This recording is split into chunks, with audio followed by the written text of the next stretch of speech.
الحمد للہ وکفا وسلام علی عبادہ الذین اصطفیٰ اما بعد فاعوذ باللہ من الشیطان الرجیم بسم اللہ الرحمن الرحیم۔ معزز سامعین، آج 21 رمضان المبارک 1445 ہجری ہے، انگلش یکم اپریل بروز سوموار 2024 بعد نماز فجر ہے۔ آج آپ کی خدمت میں پہلی جو حدیث پاک پیش کرنی ہے بڑی کمال کی ہے، آپ بڑی توجہ سے سماعت فرمائیے گا کہ نبی کریم رؤوف الرحیم پڑھیے صلی اللہ علیہ وآلہ وسلم کے صحابی ہیں حضرت اوس بن اوس ثقفی رضی اللہ تعالی عنہ۔ یہ بیان کرتے ہیں کہ قال رسول اللہ صلی اللہ علیہ وآلہ وسلم من غسل وغدا فابتکر۔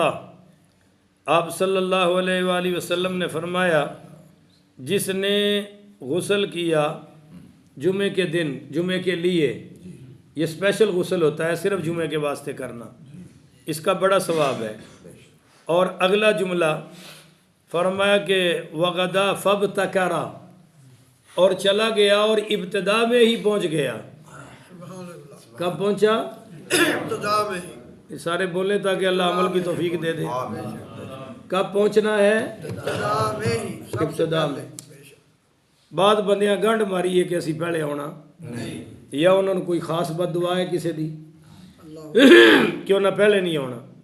اور حضور پاک صلی اللہ علیہ وآلہ وسلم کیا فرما رہے ہیں کہ جو آیا اور پہلے آ گیا، اگلا عمل تیسرا، ثم جلس قریبا من الامام، قریب، امام کے قریب بیٹھا۔ کس کے قریب بیٹھا؟ امام کے۔ ہاں، یہ اصل فنڈ ہے۔ آپ کا سارا جمعہ امام صاحب کے ارد گرد ہے۔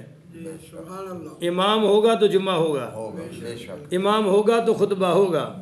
اس امام کو جس کو کوئی کچھ نہیں سمجھتا، جس کی کسی کے ہاں کوئی خاص اوقات نہیں ہے، تو اس کو دیکھو تو صحیح نا کہ اللہ نے اس کو مقام کیا عطا فرمایا، اور حضور کیا سفارش فرما رہے ہیں کہ ثم جلس قریبا من الامام، پھر وہ بیٹھا کہاں؟ امام کے پہلے آ کر بیٹھا یا پھیلانگ کر بیٹھا؟ پہلے آ کر بیٹھا۔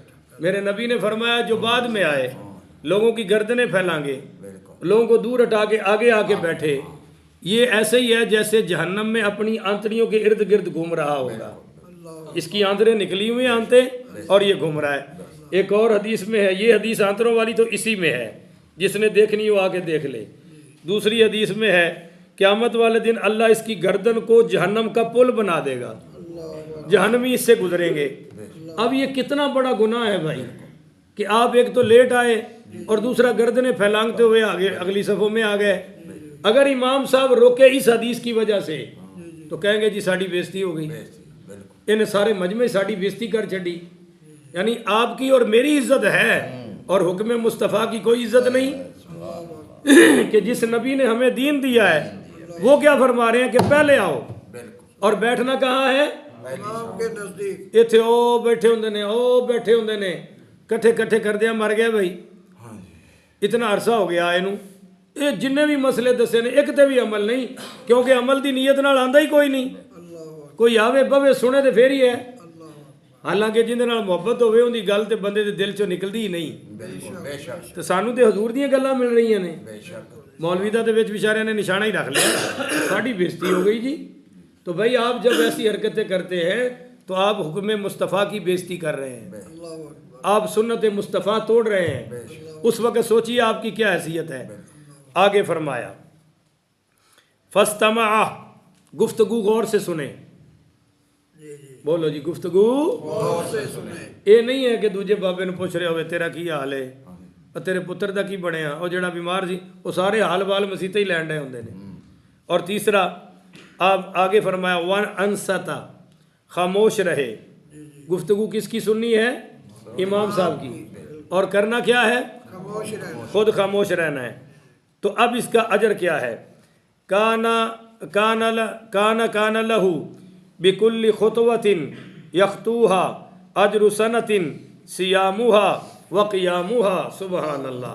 فرمایا جو میرا امتی اس طرح جمعہ پڑھ کے نکلے گا اور آئے گا، ہر قدم کے بدلے میں اللہ 1 سال کی عبادت کا، 1 سال کے روزوں کا، 1 سال کے قیام کا ثواب اس کے نامہ اعمال میں درج فرما دے گا. او یارو کدے ہے بھی تو جمعہ پڑھو نا کہ قدم قدم تے سال دی عبادت پئی ہوئی ہے. پہلے آن نال کیڑی قیامت آ جاندی ہے. اے ساریاں گلاں تے عمل کرو، میں اور تسی. اللہ عمل دی توفیق عطا فرمائے. اچھا اس سے آگے جو حدیث سنانی ہے، چونکہ آج 21 رمضان مبارک ہے، 40 ہجری میں مولا علی پاک شیر خدا پڑھیے رضی اللہ تعالی عنہ کی شہادت ہوئی ہے. اور عجیب بات ہے، مولا علی شیر خدا کرم اللہ وجہ الکریم پڑھیے رضی اللہ تعالی عنہ کی شہادت کی خبر حضور نے پہلے ہی دے رکھی تھی. وہ آپ سے کچھ بات سمجھ آئی ہے؟ حضور نے یہ پہلے ہی پوائنٹ آؤٹ کر دیا تھا. آپ نے فرمایا تھا علی میں دیکھ رہا ہوں کہ تیری داڑھی خون سے رنگین ہے. تو یہ ایک اشارہ شہادت کی طرف ہے یا نہیں ہے؟ اور آگے سنیے، فرمایا کہ اللہ کی مخلوق میں سب سے بڑے بدبخت وہ تھے صالح علیہ السلام کی اونٹنی کی جنہوں نے کونچے کاٹی. قرآن کہتا وہ 10 بدماش تھے بستی کے. کتنے بدماش تھے؟ 10. انہوں نے یہ حرکت کی. فرمایا صالح علیہ السلام کی قوم کے یہ لوگ سب سے بڑے بدبخت ہیں. اور میرے آقا کریم صلی اللہ علیہ وآلہ وسلم نے فرمایا میری امت کا سب سے بڑا بدبخت وہ ہوگا جو میرے علی کو شہید کرے گا.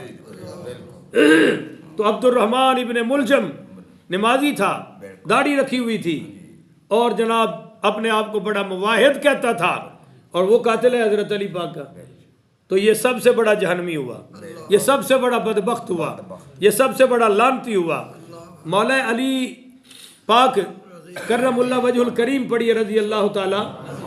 ہائے ہائے آپ کی عظمت شمار سے باہر ہے. اسی 21 رمضان مبارک کو آپ فجر کی نماز کو کبھی تفصیل سے سناؤں گا کہ وہ 3 صحابہ پر حملہ ہوا اور تینوں کے قتل کا پروگرام تھا، مگر وہ دونوں بچ گئے باقی. اور مولا علی کا ٹائم چکے آ چکا تھا. اس بدبخت کا قد بڑا تھا، اس نے تلوار ماری اور یہاں سے ایسے اوپر سے کھڑے ہو کے دونوں ہاتھوں سے، اور یہ تلوار یہاں سے یہاں نکل آئی مولا علی پاک کے یہاں سے باہر آ گئی. اتنی زور سے اس بدبخت نے ماری اور پھر اور بھی وار کیے. جب یہ کھینچا تلوار تو حضرت علی رضی اللہ تعالیٰ عنہ کے وہ خون چونکہ بہتا رہا تو وہ داڑھی پہ آپ نے ہاتھ پھیرا تو وہ خون لگا. تو کہنے لگے صدقت یا رسول اللہ، یا رسول اللہ آپ نے سچ فرمایا تھا. آج میری داڑھی خون رقید، اب میری داڑھی خون سے رنگین ہو گئی. تو حضرت حسن نے بھی روکا تھا کہ آپ کوفہ میں نہ آئیں رضی اللہ تعالیٰ عنہ. حضرت عباس نے بھی روکا تھا کہ آپ کوفہ میں نہ آئے. تو جب یہ گھر آئے تو حضرت حسن پاک کی گود میں سر رکھا مولا علی پاک نے، آنکھیں کھولی تو حضرت حسن رو رہے تھے. تو حضرت علی نے فرمایا اے میرے بیٹے حسن تو نے سچ کہا تھا، مجھے یہاں کوفیوں کے پاس نہیں آنا چاہیے تھا، ان کوفیوں نے مجھ سے وفا نہیں کی ہے. تو حضرت علی پڑھیے رضی اللہ تعالیٰ عنہ 21 رمضان مبارک کو شہید ہوئے ہیں. ان کی عظمت پر لاکھوں سلام، کروڑوں درود. اللہ تا قیامت ان کے درجات بلند سے بلند فرمائے. تو آج آپ کو ایک بڑی پیاری حدیث مولا علی پاک کے حوالے سے سناتا ہوں. حضرت عامر بن سعد پڑھی رضی اللہ تعالی عنہ بیان کرتے ہیں قال بینما سعد یمشی، کہ ہم حضرت سعد رضی اللہ تعالی عنہ کے ساتھ چل رہا تھا، حضرت سعد بھی چل رہے تھے. تو اذا مر برجل وهو یشتم علیًا، ایک ایسے آدمی سے ہمارا گزر ہوا حضرت سعد کا جو حضرت علی کو برا بھلا کہتا تھا، سب و شتم کرتا تھا، صرف حضرت علی پر نہیں. وطلحة والزبیرہ، اور حضرت طلحہ کو بھی گالیاں بکتا تھا، حضرت زبیر پاک رضی اللہ تعالیٰ عنہ ان کو بھی گالیاں دیتا تھا. فقال له سعد، اس گالیاں بکنے والے کو حضرت سعد نے فرمایا انک تشتم قوما قد سبق لهم من اللہ ما سبق، او بدبخت اپنی حرکت سے باز آ جا کیونکہ تو ان لوگوں کو گالیاں دیتا ہے جو اللہ تعالیٰ کی بارگاہ میں سبقت لے گئے ہیں، یعنی جنہوں نے کلمہ بھی پہل پڑھا ہے اور ہر نیکی میں پہل کی ہے، وہ سبقت لے گئے ہیں اور تو ان کو گالیوں بکتا ہے۔ تو فرمایا بعد آ جا فَوَاللَّهِ لَتُكَفَّنَّ عَنْ شَتْمِهِمْ، اللہ کی قسم اگر تو گالیاں بکنے سے باز نہ آیا تو سن لے اولا ادعون اللہ عز وجل علیکا، تو میں اللہ تعالیٰ کی بارگاہ میں تیرے خلاف دعا کر دوں گا، تیرے خلاف بدعا کروں گا۔ تو آگے سے اس نے ڈرنا کیا تھا؟ فقال تخوفنی، کہنے لگا تو مجھے ایسے ڈرا رہا ہے کأنک نبی، جیسے تو نبی ہوتا ہے۔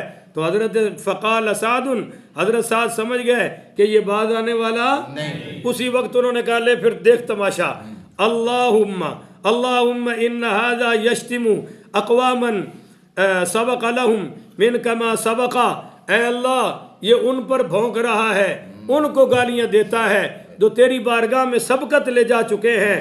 فجعلہ اليوم نکالا فجاءتہ بختیۃ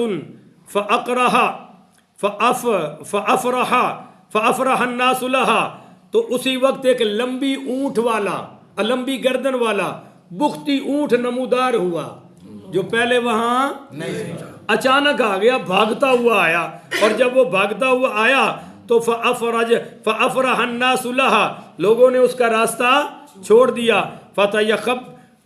فتخبطہ فرأیت الناس، تو لوگ دیکھ رہے تھے کہ اس اونٹ نے اس پر حملہ کیا، مولا علی کے گستاخ پر، بے ادب پر، دشمن پر، اس کو کچل کے بار بار حملہ کیا اور اس کو مار دیا۔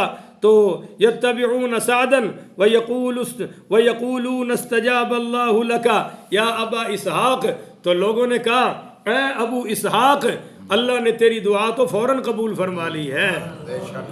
آج ہم، میں اور آپ بھی یہی دعا کرتے ہیں، اے اللہ جتنے علی کے دشمن ہیں، بولو نا، یا اللہ جتنے مولا علی کے ان پر دنیا میں بھی ذلت مسلط کر، آخرت میں بھی ذلت مسلط کر، ان کی قبروں میں ابو جہل سے بڑا عذاب دے، ابو لہب سے بڑا عذاب دے، یہ مر جائیں تو کتے کی موت مرے، ان کو کوئی جنازہ نصیب نہ ہو، ان کو کندھا نصیب نہ ہو، ان کو دنیا آخرت میں کہیں ٹھکانہ نصیب نہ ہو، جو علی پاک کے دشمن ہیں، جو علی کی عظمت کے دشمن ہیں، جو علی کے تقدس کے دشمن ہیں، جو علی کے اولاد کے دشمن ہیں، جو مولا علی کی ازواج کے دشمن ہیں، اور جو مولا علی کے یاروں اور صحابہ کے دشمن ہیں۔ کہہ دو نا آمین۔ تو انہوں تو گل سننی بھی نہیں ہوندی، اچھی کہو آمین۔ یا اللہ ان کو دنیا آخرت میں ذلیل فرما، گج کے آکھو آمین۔ یا اللہ جیسے یہ بختی اونٹ سوار مسلط ہوا نا مولا علی پاک کے دشمن پر، اس سے بڑے بڑے صاحب اور اژدہے ان کے گھروں پر مسلط کر، جن کے دلوں میں مولا علی کا بغض بڑا ہوا ہے، جن کے دلوں میں مولا علی کا بغض گھسا ہوا ہے، جن کے کلموں میں مولا علی کا بغض ہے، جن کی کتابوں میں مولا علی کا بغض ہے، اللہ یہاں بھی ناکام ہو، آخرت میں بھی ناکام ہو۔ اونچی کہو بھائی آمین۔ آخری ایک حدیث اور بس تین ہی پیش کرنی تھی آج۔ حضرت سعد بن ابی وقاص جن کا بھی ذکر ہوا ہے، پڑھی رضی اللہ تعالی، ان کی ایک بدعا اور بھی سنا دوں۔ ان کو جابر بن سمرہ رضی اللہ تعالیٰ عنہ کہتے ہیں کہ ان اہل الکوفتی شکو سعدن، ان کو حضرت عمر پاک نے کوفے کا امام مقرر کیا تھا، ان لوگوں نے حضرت سعد کی کچھ شکایتیں کی حضرت عمر کے پاس، تو شکو سعدن الی عمر رضی اللہ تعالیٰ عنہ فبعث رجالا یسألون عنہ بالکوفتی، حضرت عمر نے کوفہ میں ایک وفد بھیجا کہ جاؤ تحقیق کر کے آؤ کہ لوگوں نے جو شکایتیں لگائی ہیں وہ صحیح ہیں یا غلط ہیں۔ اب یہ وفد آیا تو فَكَانُوا لَا يَأْتُونَ مَسْجِدًا مِّن مَسَاجِدِ أَهْلِ الْكُوفَةِ، یہ مسجدوں میں گئے، اس مسجد میں جا کے پوچھا بھائی حضرت سعد بن ابی وقاص کیسے ہیں، انہوں نے تعریف کی، تو کہتے ہیں کہ إِلَّا أَثْنَوْا عَلَيْهِ خَيْرًا، سب نے خیر کی باتیں کی۔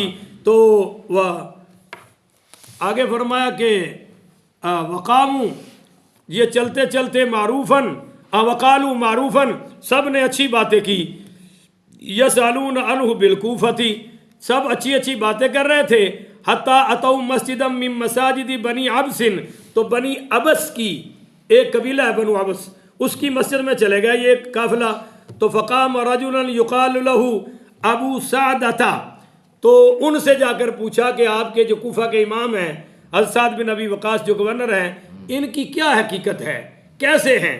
تو ایک بندہ کھڑا ہوا صرف، بولو کتنے؟ ایک، اس کا نام ابو سعدہ تھا۔